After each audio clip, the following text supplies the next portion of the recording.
Well, let me say this. He's certainly playing as well as anybody could have expected. Has got the makeup for a top quarterback, and I underline the word makeup for a top quarterback. For Dak, as far as his ability to potentially function in a couple of weeks or a week or 10 days or 2 weeks, 3 weeks, 4 weeks, I don't think you could ask for a better result. The type of injury it is, he'll be able to play within a week or two. I think his progress is nothing short of amazing.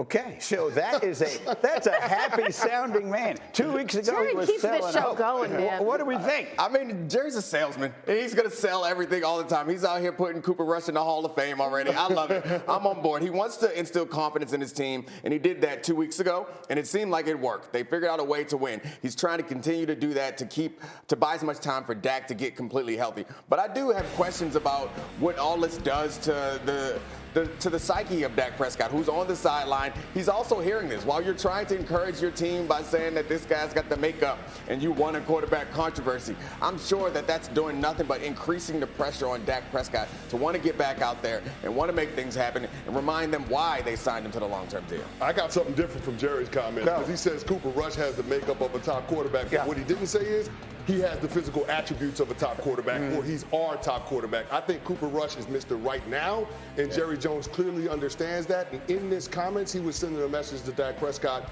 you're still our guy, but right now we need you to get healthy, and Cooper Rush is affording us the opportunity to be patient with you because we're winning games. And so as long as the Cowboys are winning games, I think Cooper Rush should be the guy until Dak Prescott is 100% healthy. I think that's what Jerry is laying the ground. See, in Dallas, this ain't Dak Prescott and Tony Romo. Tony Romo was at the end of his career. Dak Prescott is still on the right side of 30, and they just paid the man $40 million a year. He will be their starter when he's 100% healthy. I think right now, that is the only thing that we don't know, the timeline in terms of when that's going to happen. His thumb should feel a lot better right after they finish playing Aaron Donald.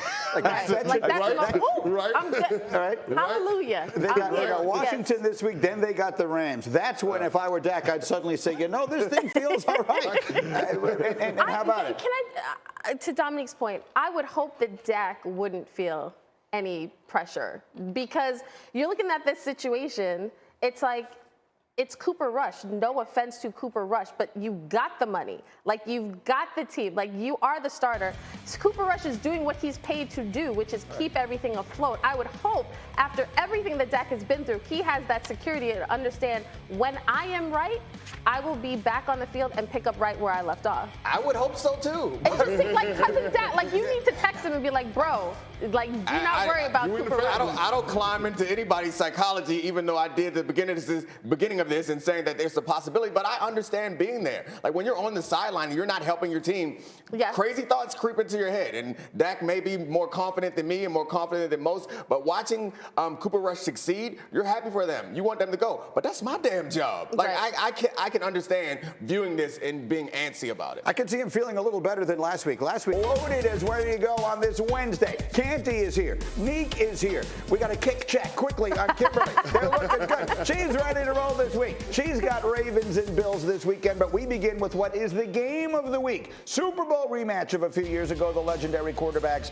going head-to-head. It's Patrick Mahomes and Tom Brady. And, of course, the serious story here. Hurricane Ian, a factor. The Bucs have temporarily relocated their operations to Miami as the hurricane moves over Florida's west coast. On his Let's Go podcast, Tom Brady talked about his team's preparation for the game. Give a listen. They lost a tough one on the road, so they'll be hungry. They'll kind of have a normal week of prep. And, look, I think when you are dealing with some of the things that we're going to have to deal with this week, there's built-in excuses that, should never be excuses for anything. We got to approach the week with a championship attitude that no matter what we face and no matter who plays, we're going to have to go out there and find a way to win the game. So it's not going to be easy. It's a huge test. All right, first and foremost, for all our friends and family in the Florida area who are impacted, we are thinking of you and hope that everyone is safe.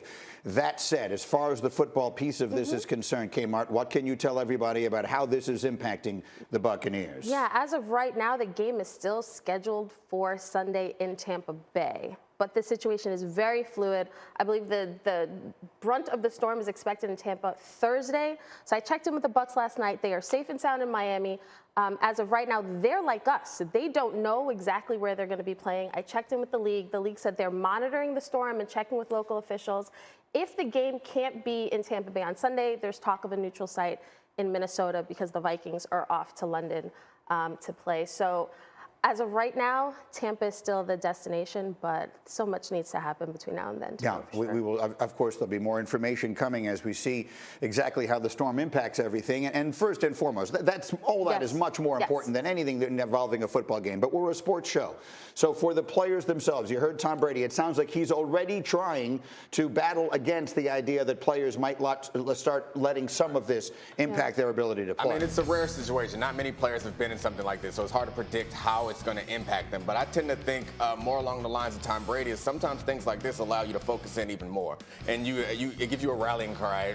It allows you to understand that you are being tested, and it helps teams galvanize around this. So I'm not sure that this, at least in my opinion, I'm not sure that this is going to impact the outcome of the game. I think we're going to see these two teams go at it, and the winner of this team is the team that deserves to win. Yeah. The winner of this game, I'm sorry. Yeah, and look, both teams coming in off of losses, and both teams coming in with some question marks here. And so the storm and all that hovers around it. Do you think the storm and all of the factors that will impact the Bucs and even the uncertainty for Kansas City, at the end of the day on Sunday, will that have a huge role in who winds up winning the football game? Well, I think it has the potential to, G. And I'm with Dom. Players are going to be tested because this is a deviation from the norm. Anytime you have that, it can have an adverse effect because players are creatures of habit. Now, with Tom Brady, I think this is the ultimate leader in terms of being able to set the agenda for the team and not allowing this to be a distraction for the rest of that locker room. When he's talking to the media about this, he's sending a message to his teammates that we're not going to let this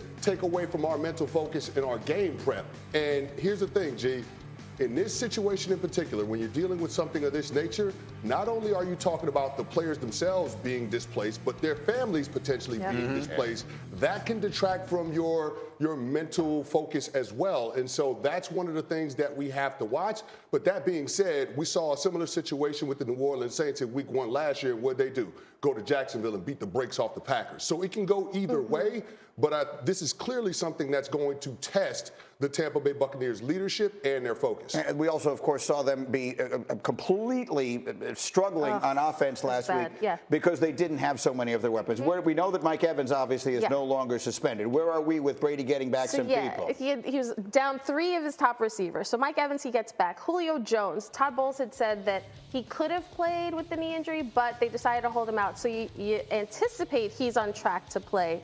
Now, Chris Godwin, that's the big piece, and that's the one that's most unclear right now. He's missed significant time, came back, and now he's sort of, got to get back. So it's unclear right now how many of his receivers he will have, but we know for certain that Mike Evans will be back, which is huge because this offense was just so stagnant. So the Buccaneers, their offense struggled, but we fully understand why. They were basically playing with the B-level roster of what they're accustomed to. For the Chiefs on the other side, I'm old enough to remember when Patrick Mahomes was going to be better this year without Tyreek Hill. And a funny thing seemed to happen on the way to that in Indianapolis on Sunday. Did you see any cause for concern in that performance Sunday against the Colts? If it were anybody else, maybe. But the Chiefs have built up so much goodwill in my mind, and I think in the mind of so many fans, is they can stink once. They're going to have to stink like 3 or 4 times in a row for me to start to believe that Eric Bieniemy and Patrick Mahomes and Andy Reid and Travis Kelce aren't going to be able to figure out a way how to effectively attack opposing defenses. What do you think, Canty? Yeah, I'm not worried about the Kansas City Chiefs at all. If you look at their loss against the Colts, Sky Moore muffs the punt after they get the stop on the first possession for the Colts.